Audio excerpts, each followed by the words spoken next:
भगीरथ की तपस्या और गंगा का महान अवतरण। प्राचीन काल में सगर वंश की एक अत्यंत प्रसिद्ध और वीर परंपरा थी। इसी वंश में जन्मे राजा भगीरथ न केवल पराक्रमी थे, बल्कि करुणा, धैर्य और धर्म के जीवंत प्रतीक भी थे। परंतु भगीरथ का जीवन एक अत्यंत दायित्व से बंधा हुआ था।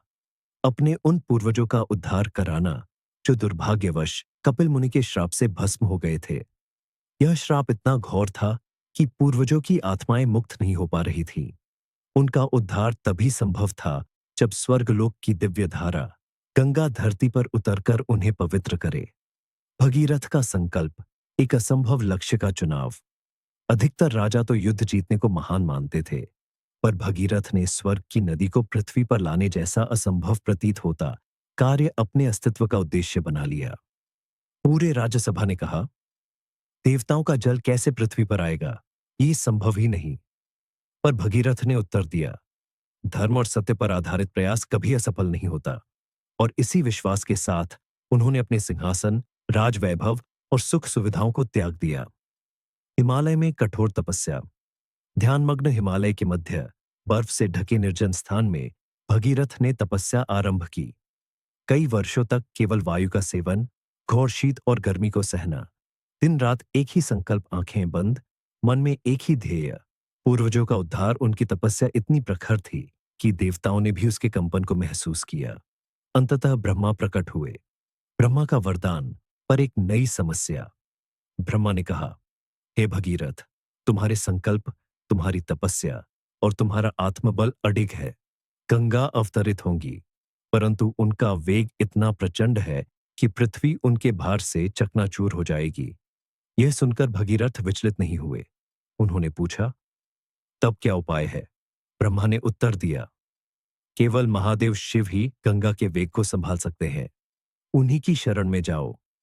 दूसरी तपस्या, शिव की आराधना। भगीरथ का संकल्प अटल था। अब उन्होंने कैलाश पर्वत की ओर रुख किया। कई और वर्षों तक उन्होंने शिवजी की कड़ी तपस्या की। शरीर क्षीण, मन एकाग्र, संकल्प अग्नि के समान प्रज्वलित। अंततः शिवजी प्रसन्न होकर प्रकट हुए और बोले, भगीरथ, तुम्हारे धर्मनिष्ठ प्रयास से मैं प्रसन्न हूं।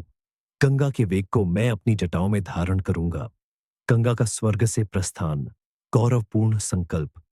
गंगा जब स्वर्ग से उतरने लगी तो उन्होंने सोचा, मैं ऐसी महान नदी हूं, मेरा वेग अपार है, भूमि मेरे सामने टिक नहीं पाएगी। पर जैसे ही वह शिवजी की जटाओं में उतरी, वे पूर्णतः नियंत्रित होकर लाखों धाराओं में बिखर गईं।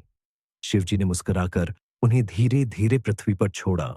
वह दृश्य अद्भुत था। आकाश में प्रकाश की असीम आभा, देवताओं का स्तुतिगान रस भरी, चमकती हुई अमृत सी जलधारा और भगीरथ की आंखों में पूर्ण समर्पण। भगीरथ के पीछे गंगा का प्रवाह। अब भगीरथ रथ पर मार्गदर्शन करते जा रहे थे। गंगा उनके पीछे पीछे पहाड़ों, मैदानों, जंगलों, गांवों और घाटियों से होती हुई बह रही थीं। लोग उन्हें देखकर कहते, यह गंगा नहीं, भगीरथ के संकल्प की सजीव धारा है। गंगा का प्रवाह स्वयं में एक महाकाव्य बन चुका था। सगर पुत्रों का उद्धार, कथा का शिखर। अंततः भगीरथ गंगा को उस स्थान पर ले आए जहां उनके पूर्वज भस्मावशेष के रूप में पड़े थे।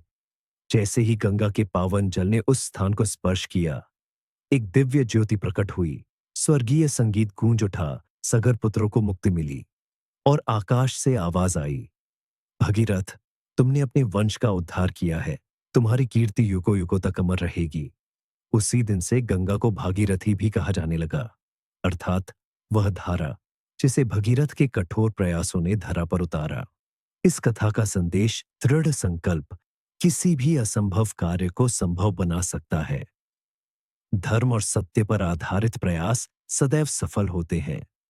त्याग, परिश्रम और धैर्य जीवन को महान बनाते हैं।